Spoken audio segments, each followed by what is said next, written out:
Environment के सबसे important question जो एग्जाम में बार बार पूछे जाते हैं। नमस्कार दोस्तों, स्वागत है आपका हमारे चैनल पर। आज हम लेकर आए हैं यूपी टेट के एनवायरनमेंट के क्वेश्चंस जो आपके यूपी टेट सी टेट किसी भी एग्जाम के लिए बेहद इम्पोर्टेंट होते हैं। अगर आप यूपी टेट या सी टेट की तैयारी कर रहे हैं तो ये एमसीक्यू आपके एग्जाम के लिए बहुत ही ज्यादा इम्पोर्टेंट होने वाले हैं।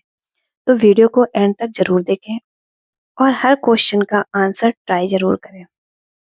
चलिए क्वेश्चन को स्टार्ट करने से पहले जान लेते हैं मेरे बारे में। ये रहा मेरा ब्रीफ इंट्रोडक्शन। स्टार्ट करते हैं। ये रहा हमारा आज का पहला क्वेश्चन। लास्ट के 10 क्वेश्चन हमने पहले वीडियो में अपलोड किए हुए हैं, आप लोग उसको भी देख सकते हैं। चलिए देखते हैं। पहला क्वेश्चन है हमारा, सुंदरवन किसके लिए प्रसिद्ध है? रेगिस्तान, मैंग्रोव वन, पर्वत या घास भूमि? तो जो सुंदरवन है वो हमारा मैंग्रोव वन के लिए प्रसिद्ध है। सुंदरबन दुनिया का सबसे बड़ा मैंग्रोव वन है। यहाँ रॉयल बंगाल टाइगर भी पाए जाते हैं। तो इसका जो करेक्ट आंसर हो जाएगा वो हो जाएगा ऑप्शन बी, मैंग्रोव वन। नेक्स्ट क्वेश्चन है, जल चक्र में कौन सी प्रक्रिया शामिल नहीं है? तो वाष्पीकरण, संघनन, वर्षा या प्रकाश संश्लेषण? तो इसका जो करेक्ट आंसर होगा वो हो जाएगा प्रकाश संश्लेषण। जल चक्र में हमारा इवेपोरेशन भी होता है, कंडेंसेशन भी होता है, इट मीन्स वाष्पीकरण भी होता है, संघनन भी होता है और वर्षा भी होती है।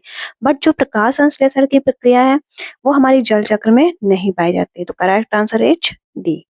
नेक्स्ट क्वेश्चन है, राष्ट्रीय उद्यान का मुख्य उद्देश्य क्या है? पर्यटन, वन्य जीव संरक्षण, खेती या उद्योग? तो जो राष्ट्रीय उद्यान का मुख्य उद्देश्य होता है, जिन्हें हम नेशनल पार्क्स भी बोलते हैं, उनका मुख्य उद्देश्य होता है वन्य जीव संरक्षण। जहाँ पर बहुत सारे जीव जंतु और वनस्पतियों की सुरक्षा की जाती है, उन्हें हम बोलते हैं नेशनल पार्क्स और उनका मेन उद्देश्य भी यही होता है। तो जो करेक्ट आंसर हो जाएगा वो ऑप्शन बी, वन्य जीव संरक्षण। नेक्स्ट क्वेश्चन है, सौर ऊर्जा किस प्रकार की ऊर्जा है? अक्षय, अनाक्षय, रासायनिक या यांत्रिक? तो जो सौर ऊर्जा है वो एक प्रकार की अक्षय ऊर्जा है। अक्षय ऊर्जा किसे कहते हैं? ऐसी ऊर्जा जो कभी खत्म नहीं होती है। तो इसका करेक्ट आंसर हो जाएगा option A, Akshay. Next question है, जो हमारी लाल किताब है ये किससे संबंधित है? पौधों की खेती, विलुप्त प्राय जीव, मौसम या मिट्टी? तो जो हमारी रेड डेटा बुक है उसमें क्या होता है, जो हमारी सारी इंडेंजर्ड स्पीसीज हैं उनकी एक सूची होती है। तो हमारा जो इससे हमें समझ में आ जाएगा कि रेड डेटा बुक हमारी किससे संबंधित है? विलुप्त प्राय जीव से। तो इसका जो हमारा करेक्ट आंसर हो जाएगा वो हो जाएगा ऑप्शन बी, विलुप्त प्राय जीव। नेक्स्ट क्वेश्चन है हमारा, प्राथमिक उपभोक्ता क्या है? तो सबसे पहले हम इसको ये समझ लेते हैं कि प्राथमिक उपभोक्ता होते क्या है। जो हमारे हार्बीवोरस होते हैं वो हमारे सारे प्राथमिक उपभोक्ता में आते हैं। हार्बीवोरस इट मीन शाकाहारी। तो हमें ऑप्शन से यहाँ पर करेक्ट हो जाएगा कि हमारा शेर, सांप और जो ये हमारा बाज है ये हमारा हार्बीवोरस तो नहीं होते हैं। तो हमारा इसमें बचा क्या? हिरण। तो हिरण हमारा जो होगा वो हमारा क्या हो जाएगा? प्राथमिक उपभोक्ता। तो इसका जो करेक्ट आंसर हो जाएगा वो क्या हो जाएगा? हिरण। प्राइमरी कंज्यूमर से भी इसको कभी-कभी पूछा जाता है। हमको ये ज़्यादा ज़रूरत है पढ़ने की कि हमारे प्राथमिक उपभोक्ता कौन होते हैं, द्वितीयक कौन होते हैं, उत्पादक क्या होते हैं। तो ये हमारा एक इम्पोर्टेंट टॉपिक है रिलेटेड टू एग्ज़ाम। तो हमको इसको ज़रूर पढ़ना है, ध्यान से पढ़ना है। इससे रिलेटेड हर साल कुछ ना कुछ क्वेश्चंस ज़रूर पूछे जाते हैं। तो ये एक इम्पोर्टेंट टॉपिक भी रहेगा हमारा। ठीक है? तो इसका करेक्ट आंसर हो गया हमारा। नेक्स्ट क्वेश्चन है, प्रदूषण सूचक जीव कौन होता है? शेर, लाइकेन, हाथी या कुत्ता? प्रदूषण सूचक जिसे हम बोलते हैं बायो इंडिकेटर। तो हमको सिंपल सा यहाँ ऑप्शन से भी समझ में आ रहा होगा कि शेर, हाथी और कुत्ता ये हमारे कोई प्रदूषण इंडिकेटर तो नहीं होते हैं। तो इसका जो करेक्ट आंसर हो जाएगा वो क्या है? लाइकेन। लाइकेन होता है एयर पॉल्यूशन इंडिकेट करते हैं जो हमारे लाइकेन होते हैं। तो ये एक हमारा बायो इंडिकेटर हो जाएगा। Correct answer is lichen. ठीक है, चलते हैं अपने नेक्स्ट क्वेश्चन की ओर। हमारा नेक्स्ट क्वेश्चन है,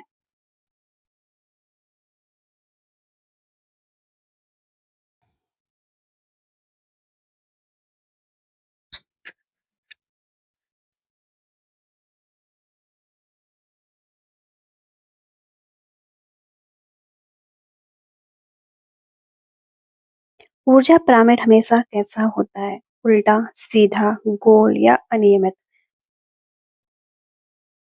तो हम ये जानते भी हैं कि एनर्जी जो होती है वो हर लेवल पर कम होती है। इसलिए जो हमारा इसका पिरामिड बनता है वो हमेशा अपराइट रहता है। इट मीन्स इसका जो करेक्ट आंसर हो जाएगा सीधा। तो option B is the correct answer. ये भी एक इम्पॉर्टेंट क्वेश्चन है, हमें याद रखना पड़ेगा कि ऊर्जा का पिरामिड हमेशा सीधा बनता है। ठीक है। नेक्स्ट क्वेश्चन है, खाद्य जाल का मुख्य लाभ क्या है?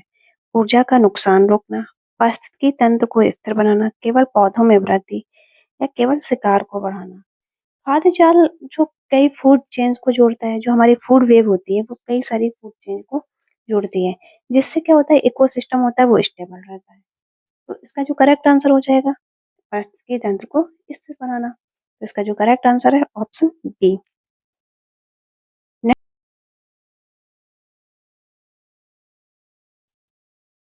नेक्स्ट क्वेश्चन है, जैव विविधता हॉट स्पॉट के लिए क्या आवश्यक है? जैव विविधता क्या होती है? बायोडाइवर्सिटी। बायोडाइवर्सिटी इट मीन्स जहाँ पर बहुत सारी प्रजातियां होती हैं, एक से अधिक प्रजातियां जहाँ पर पाई जाती हैं, उस क्षेत्र को हम जैव विविधता बोलते हैं। हॉट स्पॉट हम उस एरिया को डिक्लेयर करते हैं जहाँ पर खतरा होता है किसी टाइप का। तो सिंपल सा है, जो जैव विविधता हॉट स्पॉट उस एरिया को बोलते हैं जहाँ पर अधिक प्रजातियां तो हो, साथ साथ वो खतरे में भी हो, तो वो हम उसको जैव विविधता हॉटस्पॉट बोल देते हैं। इसका जो हमारा करेक्ट आंसर हो जाएगा ऑप्शन बी, अधिक प्रजातियां प्लस खतरे में होना। अगर हम इसका एक एग्जांपल देखें कि हम किस एरिया को जैव विविधता हॉटस्पॉट कर दिया गया है, तो सॉरी, हाँ, तो ये वेस्टर्न घाट, जैसे हमने नाम सुना होगा वेस्टर्न घाट के बारे में, तो वहाँ पर बहुत सारी प्रजातियां होती हैं, सबसे ज्यादा बायोडाइवर्सिटी वहीं पर पाई जाती है, देखने को मिलती है। और भी बहुत सारी जगह हैं, वो आप लोग बताएंगे एग्जाम कमेंट करके कि और कौन सी वेस्टर्न घाट के अलावा और कौन सी जगह ऐसी है जहाँ पर बायोडाइवर्सिटी पाई जाती है। ठीक है।